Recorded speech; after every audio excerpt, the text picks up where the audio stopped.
Hello, class, and welcome to Lesson 19, Man's Duty to God. So this lesson covers the book of Ecclesiastes. This is another book of wisdom literature that's written by Solomon. So the word Ecclesiastes comes from the Greek word ecclesia, which means church or assembly. Now this makes sense when you read it because the book is written as if a preacher is speaking to assembly, so kind of makes sense, right? One thing to keep in mind as you go into this book is that you're going to see the word vanity used a lot. Now that might not be a word that you use a lot, so let's go over that real quick. It has two meanings. One is the characteristic of having a lot of pride in your own appearance or achievements. So if you see you've if you've seen someone who's always talking about how good they look or always boasting about the things they do, that's a type of vanity. Now, the second meaning for the word vanity is in the quality of something being worthless or pointless. Um, so, with that in mind, when you read vanity in Ecclesiastes, it's talking about that second meaning, where it means that something is pointless, worthless, or meaningless. That's what it's talking about. Okay, so this book, it covers a pretty deep topic, and that's about the meaning of life and whether it is all pointless. I know y'all are all pretty young, so it might be a little heavy, but just bear with me because it is a very important topic. So while you're reading this book, you might kind of get the idea that this book seems very pessimistic, like it's kind of a downer. And if you only read part of it, you might be right. Yeah, what I'm reading sounds pretty depressing. But I urge you have to stay with this book till the end, because although it might seem very pessimistic, it does come to a conclusion that should encourage us. So starting in chapter 1, the book discusses the vanity of life. So Solomon seems to be at a point in his life where he's starting to question everything.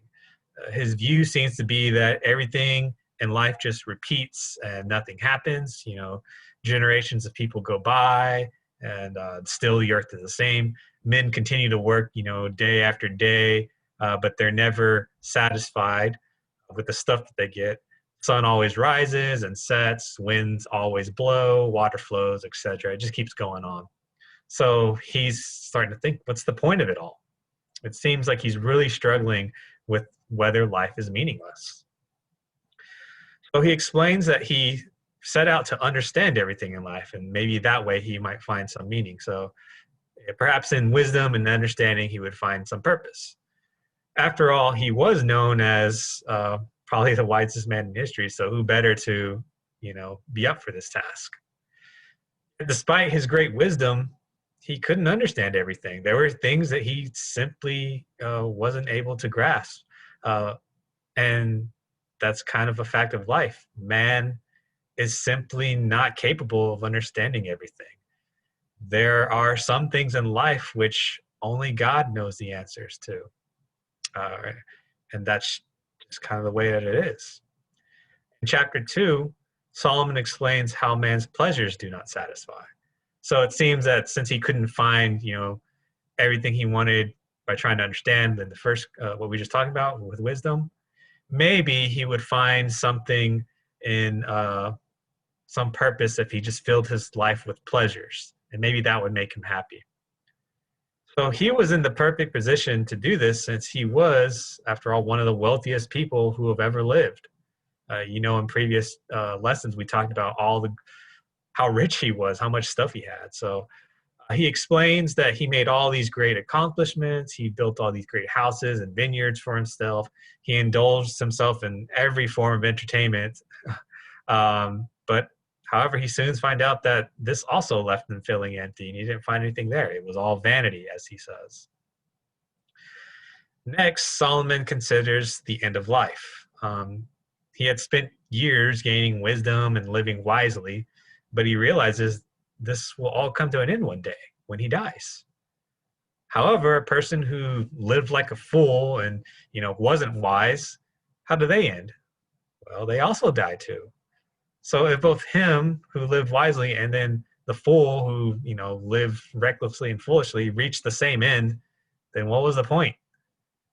He considers all the work that he's done, the great accomplishments and stuff that he has, but when he dies, he realizes all that stuff, he can't take it with him. It's just going to be, taken over by someone who comes after him. So what was the point of it all? So again, he's questioning, what's the point? And so Solomon wrestles with these ideas for the next few chapters, but for purposes of our lesson, we're going to jump ahead to chapter 11, where Solomon is starting to come to some positive conclusions. So here Solomon once again brings up that point that there are some things in life that we just won't understand. However, this time the point is that we shouldn't dwell on that and live our lives worrying about things which we can't control. Instead of just, thinking, what if this happens? What if that happens? What do I do? We just have to come to a point sometimes in our life where we have to live by faith and trust God. Now, Solomon talked about death and not being able to understand things. He talked about these two topics in a very negative way. I mean, after all, death is not something that we like to talk about. It's not a fun subject. But the truth is that death is something that everyone will face one day. That's not the funnest thing to talk about, but it's true. And then on a similar note, we as humans will simply not be able to understand everything in life. That's just another hard fact. So these two ideas, despite them being true, should they be something that we spend our days dwelling about? Should our days be filled with worrying and sorrow because of those facts? Well, no, that's what he's getting at here. That's not how God wants us to live. Should we spend every day of our life wondering, what if I die because of this? Or, should I, the example he uses is, whether a sower should plant seeds or not because they don't, know the weather or whatever. Should our days be filled with sorrow and worrying? No, that's just not how God wants us to live. So on the other hand, what if we flip that idea and say, okay, well, if we shouldn't be worrying about things, should we just live our lives completely recklessly? Don't care about anything, throw caution to the wind, live like there's no consequences? Well, no, that's also how we shouldn't live. In the end, Solomon comes up with 3 pieces of advice. He says that we should rejoice in God's blessings while we can. We should remove sin and sorrow from our lives, and we should serve God. So we might have a limited time on this earth, but we should spend it serving God. We should enjoy his blessings while we still can. And we shouldn't waste our time in our lives with sin and doing evil things. He sums this all up in chapter 12, verse 13 through 14, where he writes, and I'll read it here. Let us hear the conclusion of the whole matter. Fear God and keep his commandments, for this is man's all. For God will bring every work into judgment, including every secret thing, whether good or evil. So there you go. Fear God and keep his commandments. So in the end, this book should be one of encouragement. The idea, don't weigh yourself down by worrying about all the stuff that you can't understand or fearing death. Don't waste your time living in sin, but instead we should just fill our lives with serving God and keeping his commandments. That's what we should do with our lives. So that's the end of this lesson.